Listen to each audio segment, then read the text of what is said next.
It's over 9,000!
Welcome, Super Elite Warriors, to Final Forum, a podcast for the discussion of all things Dragon Ball. I am your host, Jelli, an elite recruiting member of the Freezer Force on a mission to find the best warriors from across the galaxy to join the greatest army of all time, and I am joined, as always, by my new recruit co-host. This is the Bekinney, and join us as we uncover the cultural inspirations and hidden history behind Akira Toriyama's seminal franchise. And we're, I don't even remember what we're doing at this point anymore in terms of where we're supposed to be or what we're supposed to be doing. No, of course I don't. Right. This is totally not at all an episode that is being recorded out of sequence with all of our other episodes and then being dropped in as, well, you might call it filler. What do you mean recorded out of sequence? We're just floating in a spaceship. Yeah, exactly. There's no grand schedule or script that normally goes behind things, but today what we're actually doing, I'm sure you could tell from the title alone, is we are going to be doing a commentary for the Dragon Ball Z Lord Slug movie. And you know what? We've talked at length, I think almost every time we've done one of these, that these are getting to be difficult to do because they're getting difficult to talk about because there's only so many times we can tell you guys all about what these Matsuri movies were, and they all end up being released about 4 months apart, and we still have like 20 of these more to go. So we decided we were going to reach out to some new friends to help us out with this one. So That's right. We've reached out to a very different podcast type for us. It's not a Dragon Ball podcast this time. In fact, it's not a podcast that has anything to do with Dragon Ball, and it definitely doesn't have anything to do with something that I try to work into every single episode of our show. Wait a minute.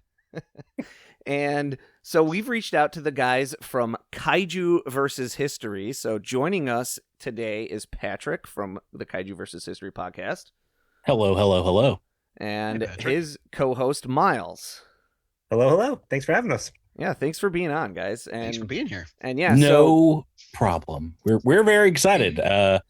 You reached out, and I was like, oh yeah, there are a lot of massive kaiju-like creatures in the Dragon Ball universe, huh? Yeah. That's right. Akira Toriyama, big Godzilla fan, I imagine. Oh, huge. We talk about that for sure on the show, and it's the reason why he actually is in Godzilla 1985, which is the reason we did a commentary on that one. He's an extra briefly. Yeah, that counts. That's part of his universe. Yeah, absolutely counts. Absolutely. So There's actually a lot of creatives that were in, I think, the crowd scenes in that movie, which was a lot of fun. A lot of young manga and film soon to be future film directors that were in that group. Yeah. So we're gonna do what we usually do when we do these with these commentaries. We're gonna cue you guys up. We are just at 0 seconds on the movie. So if you have your disc, you pop it in, hit the play button, and pause it immediately. Right once the I don't know, copyright logos and everything are disappeared. Once you've got your 51 minutes and 50-ish seconds of movie time in front of you, make sure you hit pause right there so that you're synced up with us. And I'll count us in and say 3, 2, 1, go, and we'll go. We're not going to be super screen specific like we always mention. Also, as I always mention to Bekinney when we're doing these, and I'll mention it now for Patrick and Myles, just feel free to break in. If there's something you see that you think is really cool, a shot, a moment, a storytelling decision you think is funny, you want to point out, absolutely interrupt, and we'll come back to the notes and stuff that we have. And we're going to do, like, also in combination with this commentary, we're going to, like, do some Q&A with you guys and your show and kind of talk about, and it's okay if the answer is none, but we're going to talk about, like, what your history is with the Dragon Ball franchise as well, to kind of get us to our 50-minute mark of commentary time, because I don't know that we have 50 minutes of notes. Okay, sounds good. So hopefully that gave everyone a chance to get yourself ready, synced up, queued up, and I will say 3, 2, 1, go. On go, make sure you hit play if you want to follow along on the movie with us. And if you don't have to, because, like I said, we're not always super screen specific. So grab your remote, grab your controller, grab your mouse, grab your keyboard, and please don't grab your phone. I don't watch movies on your phone. Ever. And then I'll count us in and we'll go. All right. In 3, 2, 1, go. And so you should be having the Toei logo kind of pop up for you right now, and we'll be going along with that. So, Lord Slug, the fourth movie under the Dragon Ball Z banner, the 7th Dragon Ball movie overall. This movie was originally released in Japan on March 9th, 1991, which is about 8 months after Tree of Might. In terms of where the anime was at this time, on March 13th, so 4 days after this movie was released, Frieza transforms into his third form, the one where he looks like the xenomorph from the Alien franchise. This film debuted at the Toei Manga Matsuri Film Festival, where it was shown as part of a double feature alongside Magical Taruruto movie number 1, which I think was just called Magical Taruruto the movie. It was a little difficult to tell because I don't think this has ever been released in the US, so I'm not sure at the titles. Looking at the titles, it was called Magical Taruruto : Magical Taruruto, so I think it just means movie number 1. This is like a somewhat common practice in Japan in anime and manga spaces that's done just to add a pop of aesthetic to a title that I'm familiar with it from, like, the Ultraman franchise, where the earliest anime entry in the franchise from 1979 is called The Ultraman, and it's just stylized as with a star Ultraman. It's an okay entry into the Ultraman franchise, but not one I really want to see myself revisiting at any point. There's a lot of Ultraman out there. Like, slopping around in kind of its middling entries is not interesting for me, because I've got so many other great Ultraman things to watch. Are either of our podcast guests here familiar with the Star Ultraman? Yes. Yeah. We talked about in the early Showa history of kaiju movies how important and influential Subaraya, of course, was in special effects, and the Ultraman series in Japan as a whole, and kind of, its impact on Japanese culture is very similar to, like, Superman in our comic book culture. Yeah. So pretty watershed moment there. And we made a conscious decision on our podcast to not look at every single season of Ultraman, just because we would turn into an Ultraman podcast if we did that. There's just so much content. On top of loving kaiju, I'm a massive tokusatsu fan, so, like, any of that Ultraman, Kamen Rider, Space Sheriff Gavin, all that stuff, Super Sentai, obviously. I mean, we would be podcasting until the end of days. Oh, yeah. Yeah. Not that there's anything wrong with that. This is I mean, it kind of feels like that with Dragon Ball sometimes too. There's a lot of Dragon Ball, guys. There's a lot of Dragon Ball. A lot of Dragon Ball.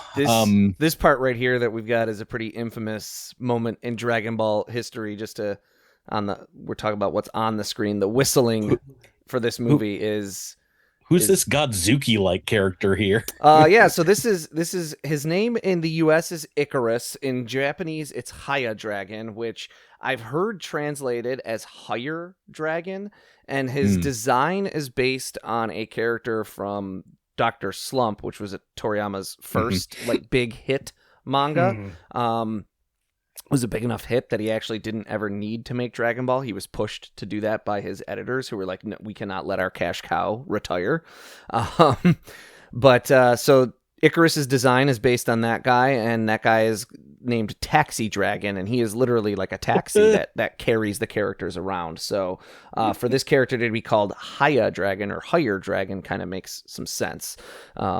He's a movies-only character, except for he appears in a couple of episodes of non-canonical filler. If you are makes one of those, sense why I've never seen him before. Yeah, if you're one of those people who cares about the canon of filler or not filler. Well, I was about to say, I think you mentioned maybe before we started recording, maybe you did mention this, but this film Lord Slug has never been released here in the US? No, not this film. I was talking about the magical Taruruto film. So this film's definitely been released.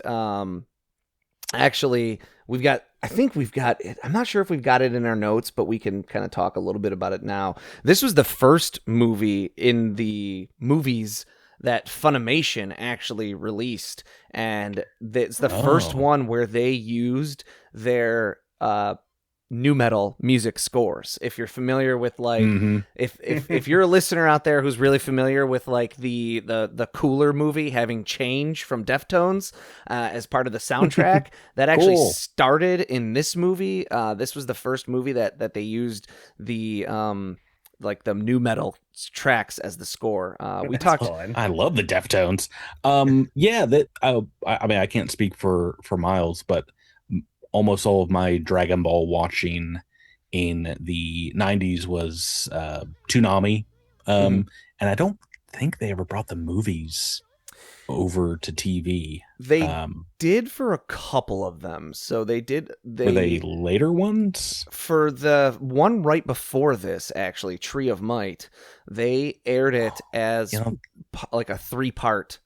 That sounds familiar now. Like they aired like part 1, part 2, part 3 as like separate weeks of showing it. They split it up into like 3 episodes basically.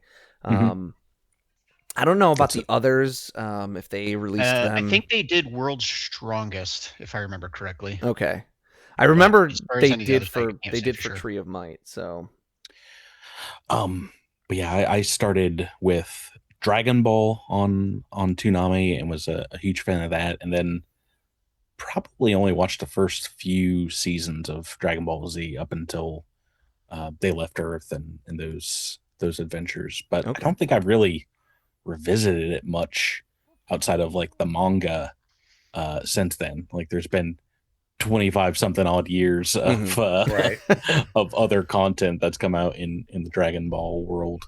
I got this podcast I should tell you about.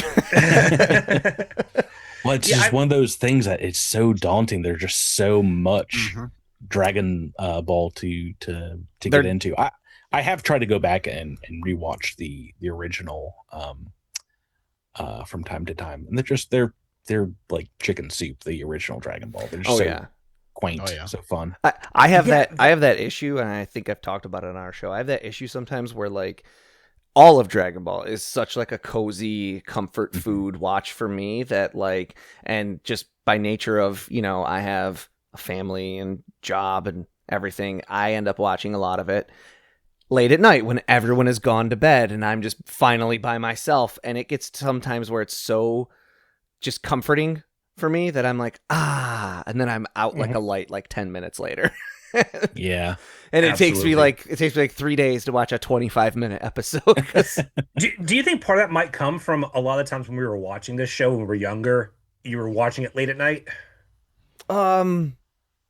I had a very different experience coming to this show compared to like most people. Actually. Oh, okay.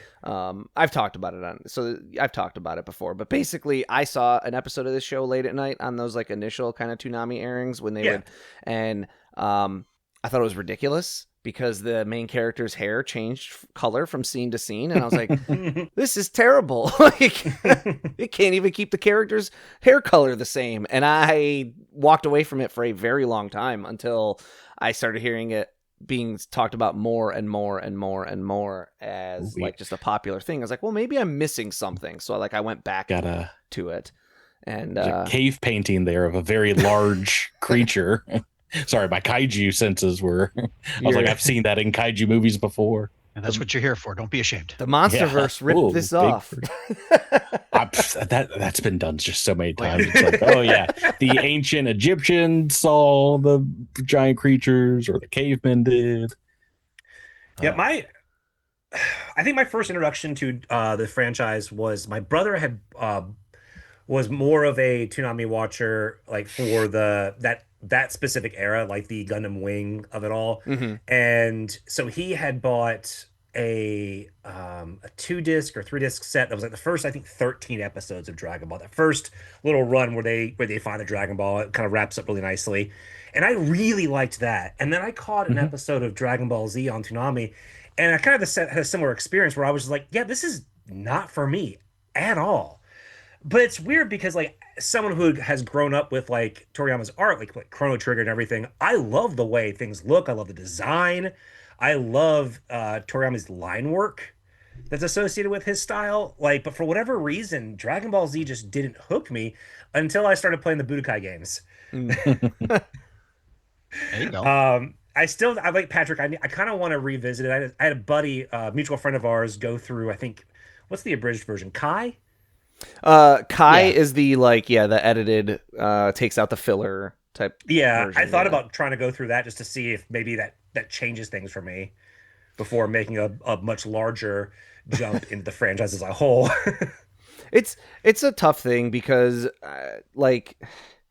we talk about it all the time. It's actually the pacing of Dragon Ball and Dragon Ball Z is it is the way it is, more because of just how anime was produced in the 80s and 90s, where they were on the hook to make 45 plus episodes every single year. It's just like Ultraman, those up until like the mid to late 90s were putting out like 50 episodes per season of Ultraman. Right, yep. And so you get it was a weekly show. Of course, you get a lot of 250. With Ultraman, it's like a little bit easier because it's just Monster of the Week. So you do still end up having like a bunch of episodes that are almost interchangeable, even in like the really good Ultraman seasons.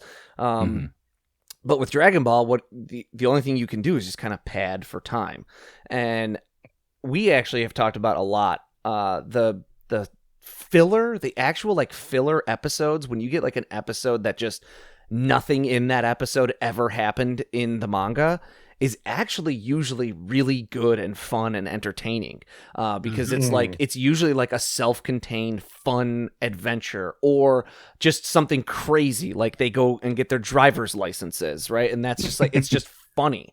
It's the filler. It's the filler where like Goku and Frieza are just staring at each other for 20 minutes and talking about how they just fought for the previous 20 minutes and just like revisiting their own fight. That's the stuff that gets really tough to watch in terms of the pace. Exactly. No, I love all like the side story stuff with any.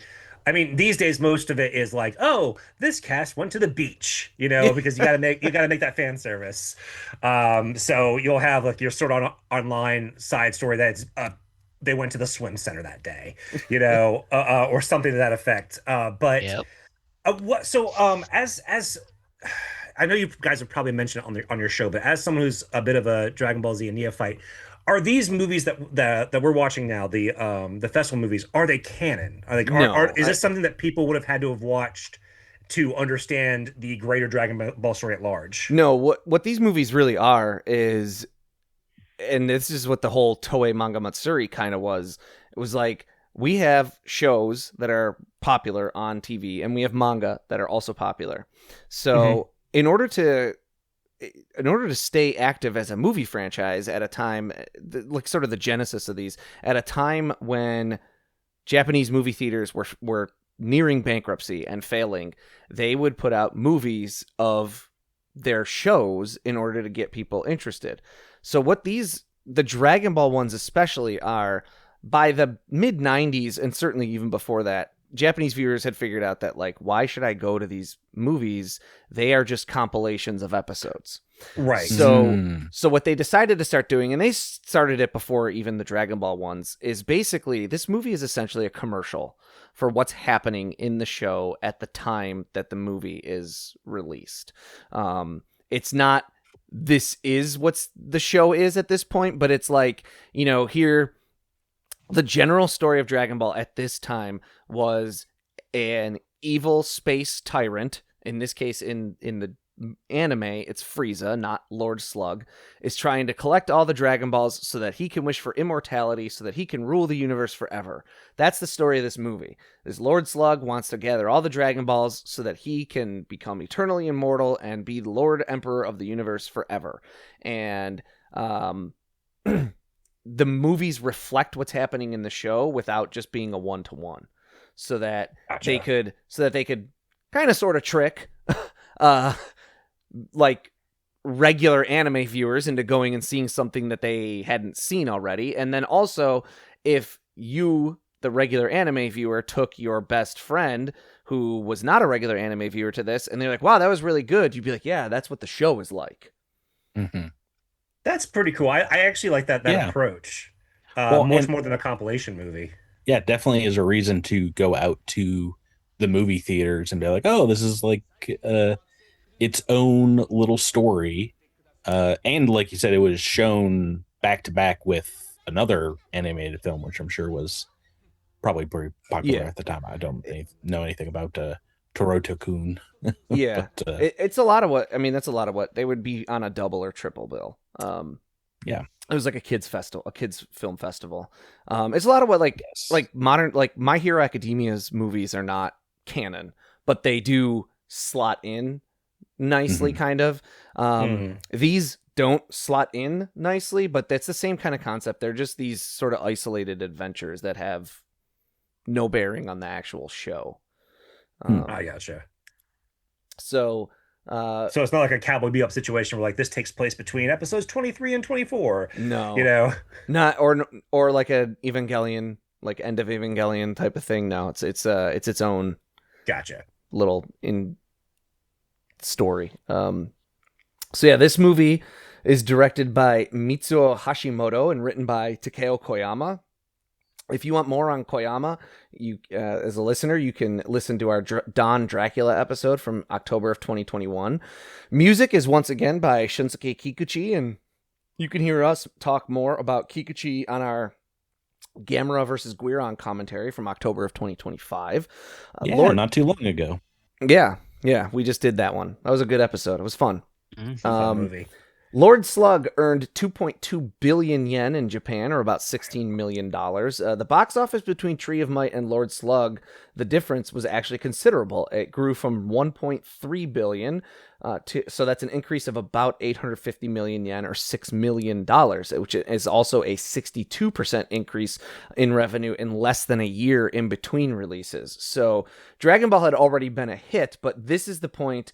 If you want to talk about the point when it kind of the inflection point where this became an absolute phenomenon, this is it. Your March, you're between like October and March of 90 and 91. You've grown your box office take by 60% in only 8 months.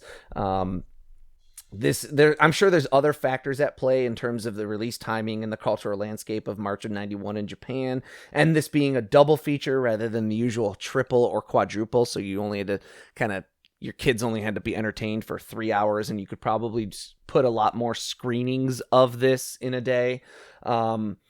But shorter run times, means more screenings are possible and potentially more people are willing to go as it takes up less time from their day. It's not all black and white, but if you've been listening to our show, you're well prepped on what these Matsuri movies are. The economic collapse of the early 1990s in Japan that might have led people to seek out some fun entertainment and the rise in Dragon Ball's popularity. You can kind of piece all that together, and this is the inflection point. This is where Dragon Ball became like an absolute phenomenon.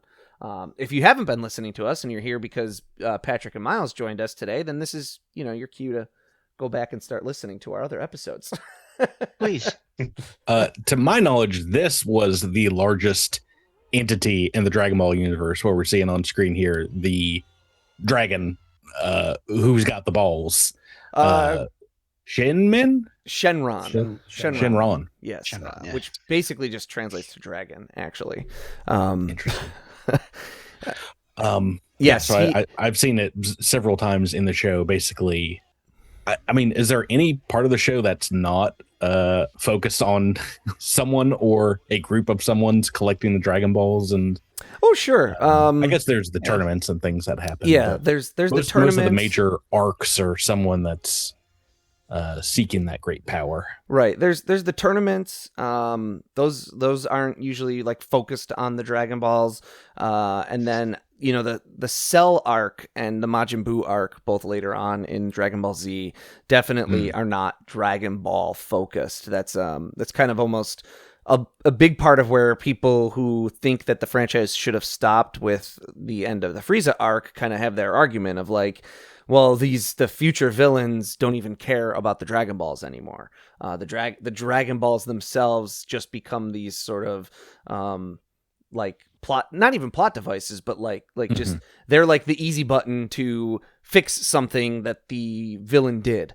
Whether it's killing someone or like destroying something or whatever, the Dragon Balls become less of a focal point of the plots and more of just kind of a like plot convenience type of thing.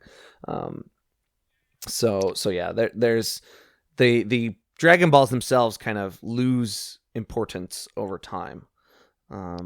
Oh man, I love the character design. Oh yeah, these little toadies, like this little goblin dude, so great. These are great Toriyama designs. Huge fan of Toriyama in general. The Dragon Quest video game series when I was a kid, and I did read a good amount of the manga. I only got to Dr. Slump like much after Dragon Ball, because I don't even know if it was published over here at the time, but I am a big fan of his creatures in general. Some of the human designs are like hit or miss, but boy howdy, his monsters are a lot of fun, and there's just so much character in them too. Oh yeah, he's as an artist, I think the dude was absolutely impeccable, especially when you talk about as a manga artist and what that entails, which is not just the quality of your art, but your paneling, your layout, your use of space, your use of blank versus shading. I think he was second to absolutely none. We kind of talk about it when we do our manga reviews all the time, but like very few manga in that I've picked up other than Dragon Ball, which is not a lot. I say that all the time too. I've not read a ton of manga other than Dragon Ball, but every time I pick one up, I'm like, what's happening on the page when there's like a lot of action going on? I never have that problem with Toriyama. He is just absolutely fantastic at leaving space and using like the swoops and the line work to draw your eye, and exactly how to follow it.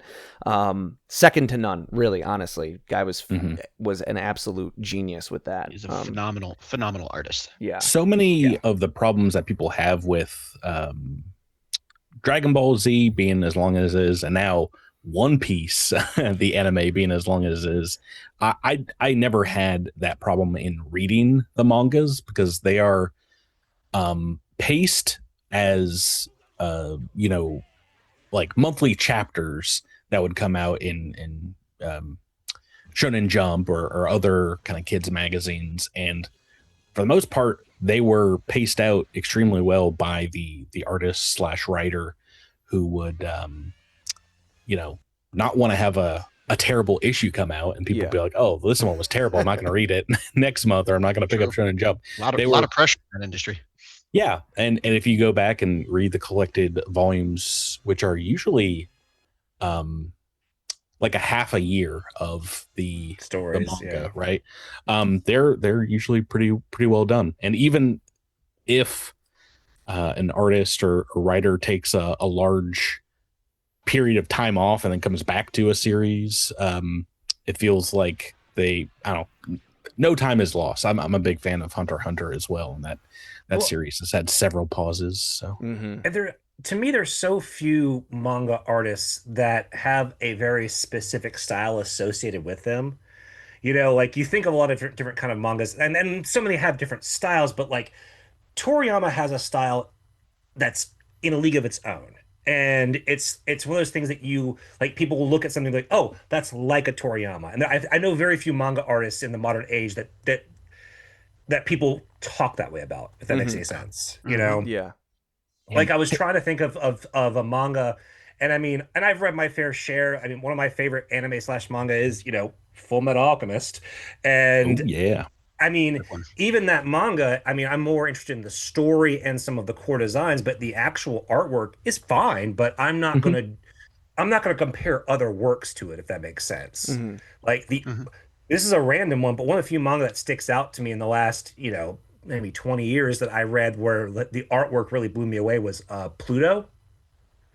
I don't know if you guys read that one. Not familiar. It is it's a limited series, so it's not super long, and it is a interpretation of a single Astro Boy story. Okay. It got recently made into a Netflix limited series event as well. Came out. It's the same artist who did is it 20th Century Boys? Oh, right. But yeah, there's a specific panel that like the penciling was so precise and good, and just made this just incredible fight scene that it was the first time since Toriyama where I was like, man, I feel something here. We're already halfway done with this movie. So, these things fly by. It's been nonstop action. They do the entire time we've been talking. It feels almost like I'm watching like a skate tape or something, but Dragon Ball. This guy, I'm just gonna skip ahead in our notes a little bit here that I have. This guy is named Wings, or Doradabo in Japanese, and the name Doradabo is taken from the Japanese pronunciation of the Andromeda Galaxy. We've had characters not named after food before in Dragon Ball, like Bulma's entire family or Piccolo. So this isn't anything new for Dragon Ball fans for characters to have a naming theme that's not a food pun. Wings is closely modeled after Dodoria, if you're a Dragon Ball fan, the big pink guy, and his original name would bear that home even further, Doradabo, phonetically at least. So the name could be translated as mushy dowel as well, but the Andromeda naming theme is the correct way to think of this. This other guy with the purple cloak is Angela or Angera, and he's also named after the Andromeda Galaxy. And as for the character model, it's Zarbon, the guy who can be both handsome or ugly. There's also a little bit going on with this character whose name is styled after a legendary beauty, being like a nasty monster. And then there's Commander Ziyun, who's the orange guy that we'll see. He's the guy who, like, at one point he was saying Lord Slug likes this planet or whatever, and he had the hair coming out of his helmet. He's named for the Japanese word Seiyun, which means nebula, which fits with this galactic naming theme. And then this little guy is Metamacha. Oh my god. Is Metamacha. This little gremlin might be my favorite. I love them. And is this the only time these characters have appeared? Yes, these guys are designed specifically for this movie. It's so crazy. And his name is Metamacha, which translates out to Star Medallion. Why the Andromeda Galaxy? We have no idea. There doesn't seem to be any real link between like late 80s, early 90s and a renewed interest in the Andromeda Galaxy specifically, though interestingly, it is one of the most distant celestial objects that can be seen from Earth with the naked eye. It is best seen on autumn nights in the northern hemisphere. It may have something to do with Toriyama's love of movies in general. The 1981 film Clash of the Titans relays some of the mythology around Andromeda, namely that she was extremely beautiful and Poseidon wanted to kill her with a sea beast, and Perseus rescuing her using Medusa's severed head. Andromeda's story is considered the earliest instance of the princess and dragon motif. So the story has received a lot of analysis over the years and increased criticism for the damsel in distress themes and positioning women as needing a big, strong man to come save them. But, Toriyama was a pretty traditional guy, so he might have just kind of gravitated towards that kind of a story and just kind of liked it and said, I'm going to use that in a fun way in these characters. He didn't write these movies ever. He just would create a lot of the character designs. But so that might be where all their names kind of come from. That shot of Gohan like lying on the ground with his neck broken like that is like straight out of the earlier episodes of the Frieza saga, where he actually gets his neck broken by the Ginyu Force. So that's where these movies just kind of are paralleling what's happening in the show. There's Lord Slug, also obviously the main villain of the movie. Hard to talk about him because he's a Namekian, and we have talked about Namekians at length on our show a couple of times. But Slug, the name pun is obvious. All Namekians are named after slugs, mollusks, snails. Namek itself is derived from the Japanese word for slug, which is Namekoji. And so he's Srug in Japan, so he's Lord Slug. And then there's two little guys named Gyoshu and Kakuja. They are named for the Japanese word for professor, Kyoshu, and scholar, Gakusha, respectively. So that's kind of where some of these character names all come from. We also think there's an interesting parallel between Slug and Turles, the villain of our last movie, and Piccolo and Goku. Both Slug and Turles are taken out similarly in that they are blasted to the very item that they are using to wreak havoc. They also both are basically like evil versions of Piccolo and Goku. Granted, Piccolo is already kind of supposed to be an evil version of a Namekian, but at this point, that's in his past, and he's a full-fledged good guy. Speaking of Goku, boom, he's here, and he's he's angry. Look, he's got that stern part of face. This franchise as a whole, where like most bad guys end up becoming good guys. Yeah, that's kind of a trope at this point. It definitely set it up. I think Dragon Ball. It has happened in manga and anime before Dragon Ball, but howdy is it cemented in the series. As they fight, one side usually comes out over the other, and eventually bad guys turn into good guys. Good guys very rarely turn into bad guys after. They don't go back, but same things happened with comic book characters, DC and Marvel. If a character is around long enough, they will sometimes but it's almost always bad guys turn into good guys, usually not the other way around. If a character gets popular enough, they almost always become a good guy, at least for a little bit. They get the Venom treatment. I would say Harley Quinn is another one who's Harley Quinn, Venom, so popular. Actually, I think Harley Quinn's a good pick for a movie like this, because I believe she was for the animated show, she was a character that was created for that, and then they added her to the comic afterward, if I remember right. And they added her like much later than people realize. Oh yeah, it was a full decade before I think she was added to the proper DC universe, and that's then also decades upon decades into the DC universe of comics, right? I mean, Batman was created in, I don't even know, was Batman created in like the 40s? I mean, 39, I think. What do you think your little frog shoulder babies are going to do to Goku? Come on. What? Get out of here. Get out of here with that. Oh no, they're gone. He yelled and turned them into nothing. Oh goodness gracious! We kind of touched on it earlier, but this was the first DBZ movie to use American rock bands as part of the soundtrack for the US version, which was a decision made to try to have a soundtrack that could be sold in stores akin to typical Hollywood productions of the time. In the original release of the film, the song Stupefied by Disturbed is not edited, despite there being several F-bombs, but that was changed for remasters as the vocal track was removed for the first part of the song. And speaking of regional screwery, The AB Group dub release of this movie is called Super Saiyan Goku and features Amon from the Tree of Might and on its cover art rather than anything from this movie. And then the I don't know if we mentioned it earlier, but the movie features a Marlboro Formula One car in Gohan's room, and this is because Shueisha was an F1 sponsor at the time when this movie was being made.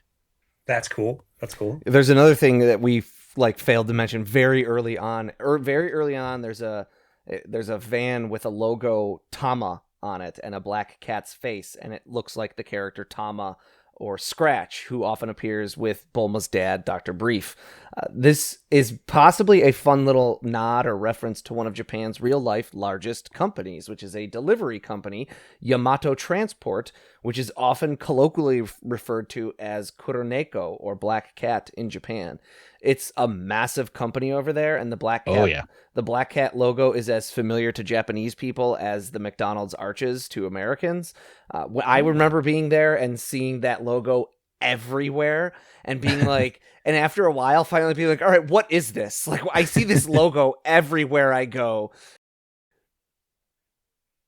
Okay, if this commentary sounds a little jilted and stilted, that's, I guess, my bad. My power went out, so no, we're good. We had a great discussion going while you were gone. So apologies for any awkwardness in this commentary track, but we're back on track, hopefully here, and hopefully it's not too messed up in terms of where we are in the movie. But we're watching Goku and Lord Slug fighting each other here. Finally, it's like these movies really feels like the movie just started, right? And it's like, final battle time. Yeah. So yeah, I was talking about the Tamas and the bins over there and how big and they are and everything. Right. The Taku bin is the name for the bin that the Yamato Transport uses. That's their trademarked name for it. And it's become such a staple of Japanese life that is the name that they give to a delivery bin, kind of like Kleenex as as tissue, or Xerox as a copy. The brand name has become so well known as the thing that's just what they call it all the time. And then actually, this Yamato company was a co-producer in the Ghibli film Kiki's Delivery Service, and they allowed the film to use their trademarked word Takubin for the delivery in the film's title rather than the generic Takuhaibin. So Kiki's Delivery Service is like Kiki's Yamato Transport Delivery Service in Japanese. I did not know that. That's awesome. Love that movie. I do. I love that movie. It's not one of my favorite Ghiblis, but that's there's so many good ones. Yeah, that's like saying I don't know that Dragon Ball is my maybe least favorite of the Dragon Ball series. I love them all, right? Yeah.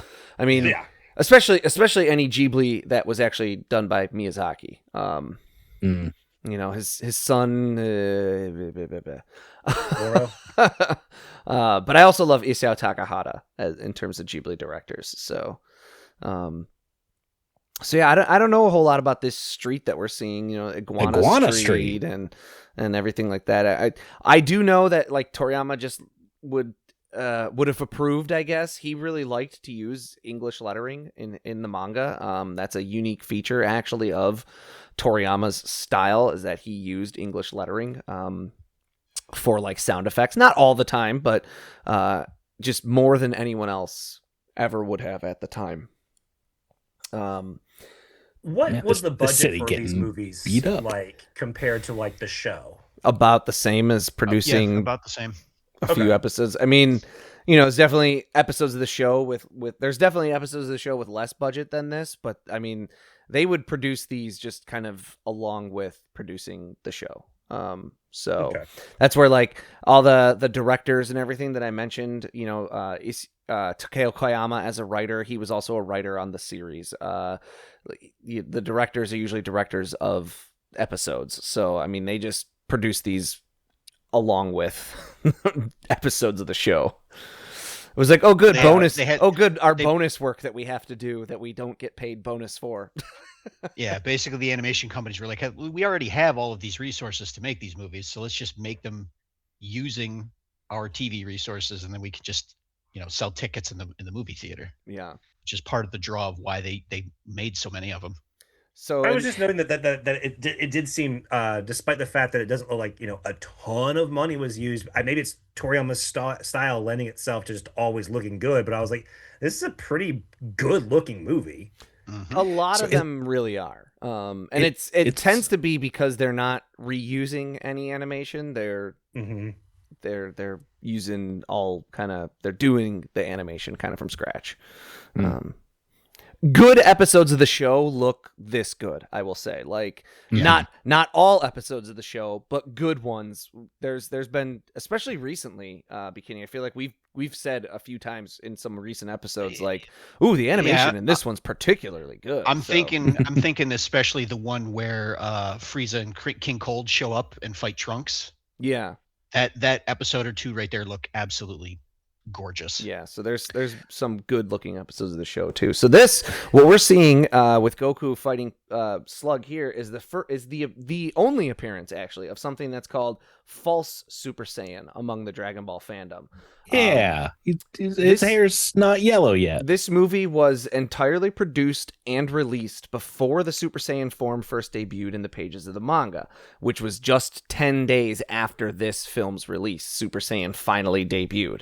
So they knew at this point that Super Saiyan was going to be a thing, and Toriyama basically gave them a few concept designs. So yeah, if you're keeping track there, this movie was released before the anime did Frieza's second transformation and right before the manga did Super Saiyan. So that's how close the anime and manga are running at this point, is we are like a couple of chapters apart, which is a couple of weeks, which is not anywhere near normally enough time to make an episode of a show out of a manga. But anyway, the staff working on this new movie knew that Super Saiyan was going to be coming, and no official design was revealed prior, but Toriyama likely told the staff that Super Saiyan would have Goku's hair standing up and feature a golden aura, because that's what is happening. The decision to make Super Saiyans blonde was pretty last minute. And so he didn't have that information to give to the staff because he couldn't, because he did it as he was in a time bind and was like, I don't really have time to color in his hair any color, so I'm just not going to. And that is the reason that Super Saiyans are blonde. I love that. Is in part because he ran out of time, and also because by this point, Toriyama is a savvy manga artist who has sort of, I guess, had to pay the piper on some of his more ambitious decisions earlier on. Like, he has the Tenkaichi Budokai, which is the World Martial Arts Tournament. The anime, the grounds where the tournament takes place are very elaborate and very ornate, and he had to then draw them every single time he reworked them back into the manga, and was like, I hate this. And so he was like, if I'm going to be using something that's going to pop up more and more and more, I'm going to do it in the easiest way possible. So yeah, that's why so many of the later locations where they fight are just like blue sky, some clouds maybe, or a few hills in the background. Perfect justification of there's nobody that lives around here. Look, we got kaiju-sized Lord Slug here. Yes. Is this just a power that this race has? The Namekians have? All the Namekians, and Piccolo constantly forgets that he can do it. Yes. Yeah, I was about to say he does it. Does he do it in Dragon Ball or Dragon Ball Z? He does it in the original Dragon Ball in a tournament against Goku. And then he doesn't do it again for like 30 years. And in the most recent Dragon Ball movie, Dragon Ball Superhero, he is like, they're fighting against a giant version of Cell. And he's like, boy, if only we could do something about that. And is it Krillin? Oh, yeah. Is it Krillin who's like, can't you grow huge? And it's one of the other characters reminds him, and he's like, "Oh yeah, that's right, I can do that." Yeah, he's like, "Oh yeah, I forgot about that." And again, I'm pretty ignorant of a lot of Dragon Ball things. Can't Goku also grow huge? So the Kakarot that's thing? a sort of yes and no. Okay. In a couple of different ways, it's a yes and no. There's the growing into the giant ape, which Goku can no longer do at this point because he doesn't have his tail. And then there's also later on in an arc of the anime that is actually about to be animated for the first time, in 2027, we think, the Galactic Patrol Prisoner arc, which features Goku learning to shape his ki into like a giant avatar of himself. Oh. So it's like a yes and no. Gotcha. He can't turn into the giant ape anymore at this point. Okay, so but in this movie he can't do it. Right. Is kind of all right. Yeah. No, he loses his tail pretty early. Which, honestly, the fact that they didn't have like Gohan turn into an Ozaru here it's kind of a missed opportunity. Yeah, to have like a kaiju battle. Yeah, that would be great. Yeah. My notes here say, and we'll talk about it some other time, but this Lord Slug is supposedly 75 feet tall, and maybe I don't know if that was ever officially released, but I think people, height compared some of the characters like Goku and Piccolo, and I feel like that's I mean, in terms of how he looks holding Goku in his hands, he looks about sized the way when Vegeta turns into the giant ape and he's trying to crush Goku, which happens. Yes. They look like they're about the same. He looks scaled appropriately, I'll say, in terms of Dragon Ball's previous kaiju uses. A lot of online sources have Ozaru Vegeta at 82 feet, so 7 feet taller than Lord Slug here, but that's pretty big, Yeah. That's a pretty big boy. And this is the second time we have a Namekian wishing for eternal youth, actually, rather than immortality with his wish to the Dragon Ball. Which, if we're talking about like ways to artificially extend your life, I like the idea of eternal youth better than the word immortality. So make me eternally young. Make me have the health, the virility, everything that I had as a 19-year-old. I like that a lot. And, I will never age. I will never die of old age. But if I get my head ripped off, I don't still live. I don't live as a disembodied head, right? Right. Good point. You got to be careful of the monkey's paw. Yes. I like eternal youth way better than immortality. I'd agree with that. We've had some conversations about like the logistics of immortality and how it works in Dragon Ball. It's definitely got that, like, immortality doesn't just mean immortal, it almost means invulnerable as well, because they, like, immortal characters automatically heal always. But in terms of, yes, not having the monkey paw curl on you, I would rather hear the word eternal youth than immortality. I also just, I mean, even if you wanted to live forever, I would still want to die when the universe died. I wouldn't want to just exist in the emptiness of space forever.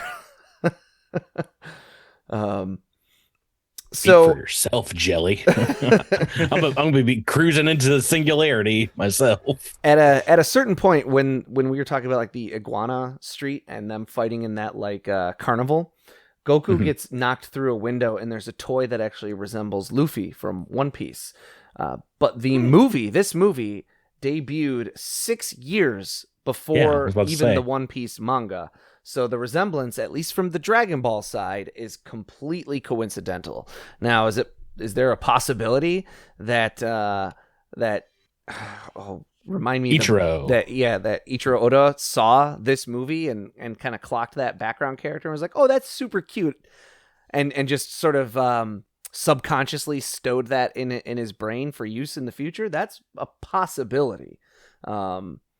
I'd like someone also to ask him about just that. really quick. It's canonical, I guess, that Goku's head through a Namekian's chest is an absolute kill move every time.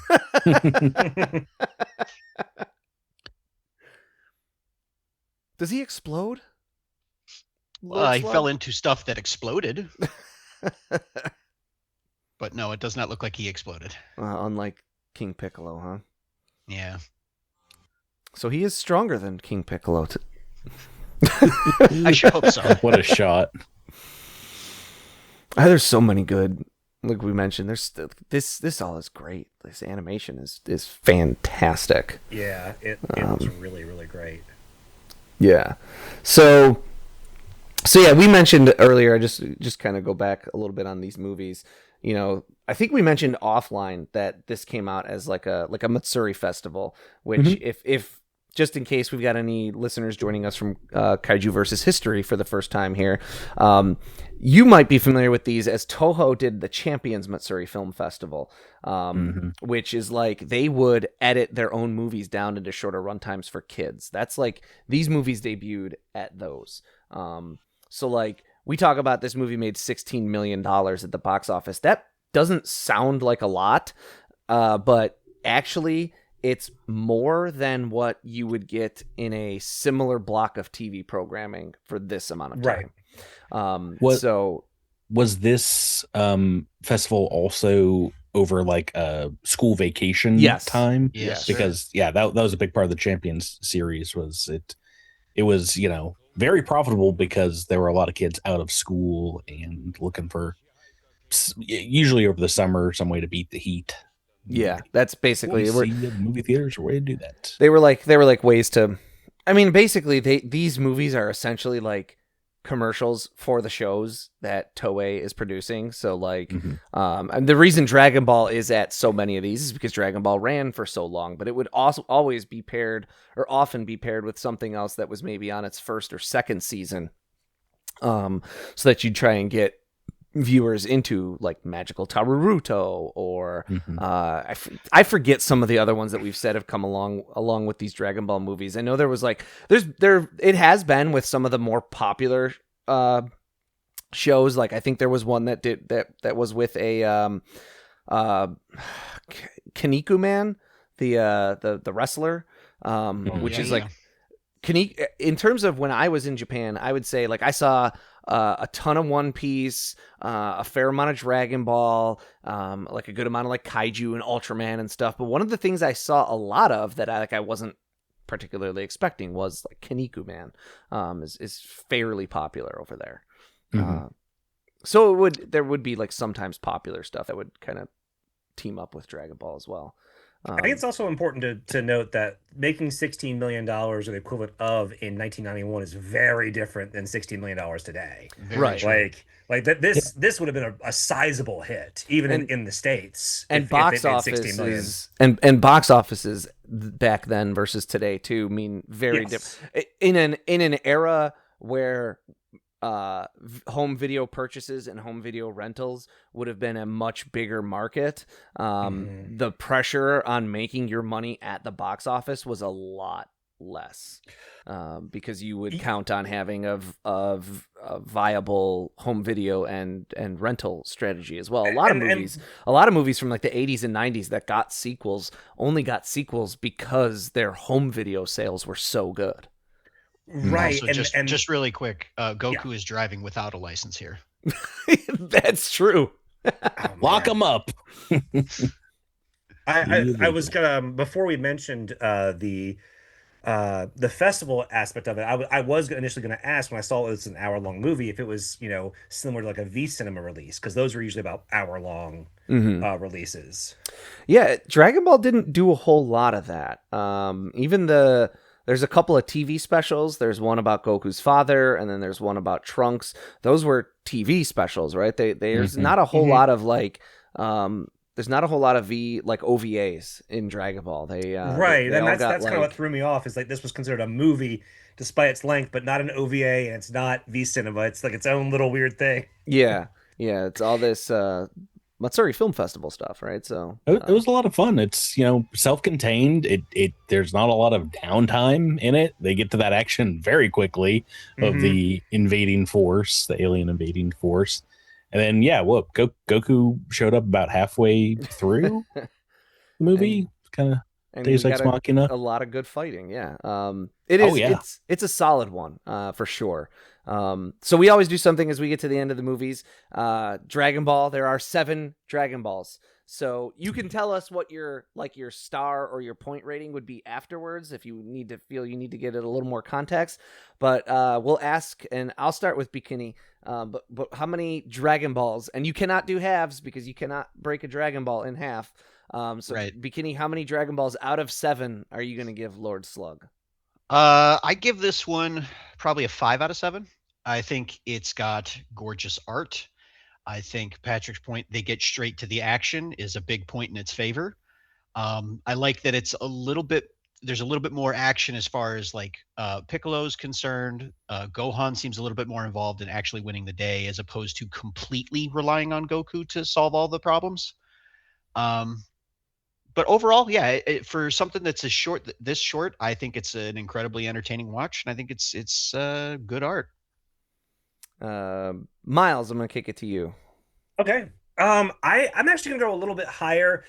Coming in as a Dragon Ball neophyte, I'm gonna give it 6 out of 7 Dragon Balls, mostly because it seems like the aim of this movie is to get you interested or excited about Dragon Ball without actively regurgitating what's happening in Dragon Ball. And as someone who doesn't know a ton about Dragon Ball, has kind of waffled on whether or not they ever want to make that dive, this makes me want to watch Dragon Ball. Like Patrick mentioned, this is a very concise story, gets to the action quickly, gets to the characters quickly. The animation is stunning. Like, there is some great use of color and light, especially in the last 15 minutes, that I thought was extremely impressive. It's a good showcase of Toriyama's art, which, I mean, I know a lot of Dragon Ball is, but as someone who doesn't watch a lot of Dragon Ball, this being a kind of a standalone adventure to kind of just get you excited to watch some Dragon Ball, I think it was a big success in that department for me. Okay, cool. Patrick, what about you? Yeah, I was originally thinking 5, but just thinking back to all these cool character designs, which this is the only place to see Lord Slug never comes back, right? Correct. Yeah, he's gone. His minions are gone. Those minions look great too. I love it. Wingnut from Ninja Turtles. I'm gonna go to a 6 out of 7 as well. I think this is a very fun standalone. I think if I was a kid in the 90s and was able to see this, I would have loved it. Loved the shorter length. Loved the action in it, and I enjoyed watching it along with you guys just now and learning a whole bunch more about Dragon Ball. Yeah, so I knew. It's cool having these kind of outside perspectives of people who don't watch a lot of Dragon Ball, because as someone who watches a lot of Dragon Ball, obviously, I see certain things in this movie and I'm like, oh yeah, we've already seen Goku fight a giant Namekian, and we've already seen this, and we've already seen. So there's I even pointed out hey, this shot right here of Gohan laying on the ground looking like he's got a broken neck is straight out of the show. So there's a little less novelty in some of this one for me, but I will say this one skews on the better side. And it's funny because if you had asked me kind of heading into this show, we maybe should have done, I wish we would have done that actually, Bekinney, is rank all the movies without having watched them recently, because I would definitely have put this one beneath Tree of Might, and rewatching them now, I like this quite a bit better actually. I agree. Yeah, I think this one ends up being better than Tree of Might. But I'm still gonna go with a 5 out of 7. I think it's a very strong 5 out of 7. A very like everyone has mentioned, this is it gets into the action. Yes, some of it is repetitive for Dragon Ball fans, but for those of us, for anyone who's just watching this, there's a lot of good action. There's a lot of cool stuff, and there's at least one thing, namely the false Super Saiyan, that you literally can't get anywhere else. Right. Because that is it. And it's such a cool piece of history to know that this show, because what happened in a lot of these movies, a couple of them are the first time audiences ever saw Goku wearing this outfit or that outfit or stuff like that. They were the premiere for a lot of the designs a lot of times. And so to have your movie try to be the debut of Super Saiyan and then Toriyama come along and be like, actually, I decided he's blonde. That's just a fun piece of history. I don't want to color in their hair for years on end. I love stories like that, honestly. Yeah. But I also think it shows a little bit of, you know, even though that piece of it was a last minute pivot, the idea of it being like a golden aura, which we talk about when we did our Super Saiyan episode, or I think that's going to be coming up actually. If you're a listener to our show, we'll be talking about like on our show why they chose a golden aura, and it has ties to Buddhism and enlightenment. Cool. So it shows that parts of this were always going to be a certain way based on their like cultural context. So yeah, I'm at a 5 out of 7 on Lord Slug. So all right, we appreciate you guys joining us, even though you're not Dragon Ball fans. It was fun I had having an you on. blast. This is for me like the reason to do stuff like this is to like make myself like experience things that I wouldn't otherwise do on my own. You know, and Absolutely. As someone who has kind of convinced themselves that they weren't into Dragon Ball, and over the last several years, video games certainly helped, especially the Fighter Z series. But I mean, I used to play the Dragon Ball games, and it was so funny because all of my friends were like, "But you don't watch the show. You actively avoid it." And I'm like, these games are so fun. I don't care. But like, I have been over the last few years wanting to like make that step, and I think watching Lord Slug has at least made me think that I might go through at least Kai or something, because I certainly would like to really properly give Z a fair shake as an adult that I didn't give in my teens. I will say, you know, I think it was like a week or so ago, Toei put out a video celebrating like the 40th anniversary of Dragon Ball, and I got hyped watching that video. It was kind of like a you know, a love letter to Akira Toriyama and the series as a whole, but also like went through a whole bunch of like major events, and it was just a lot of cool stuff in there. I was like, man, I should really get back into, and I started rewatching some of the early Dragon Ball episodes. I was like, I need to get back into watching these. They're so much fun. There's so much to watch as well. It's better than the celebration of Super Sentai 50th anniversary has been going, because bye. Well, and we're not going to talk about Gamera's 60th, or it's so sad, but we are getting more gamer stuff eventually, so that's exciting. So yeah, this is the first time in kind of a bit that one of these commentaries really flew by. So yes, we needed a longer movie. I don't know what you're doing. We ran out of time. Fly by pretty quickly. Very often it is just Bekinney and I, and we have our like few pages of notes, and then we're just kind of like, all right, well, that's the 5th time in the last 3 weeks we've talked about one of these. Like, so yes, thanks for coming on, and thank you for having us. We need you guys to come on Kaiju versus History now. Yeah, absolutely. Oh, we're to there. Talk more about Dragon Ball. Yeah. Will we have a future collaboration with the Kaiju versus History team? What other podcasts will we get to star in our commentaries for us? Find out next time and help us achieve our final forum.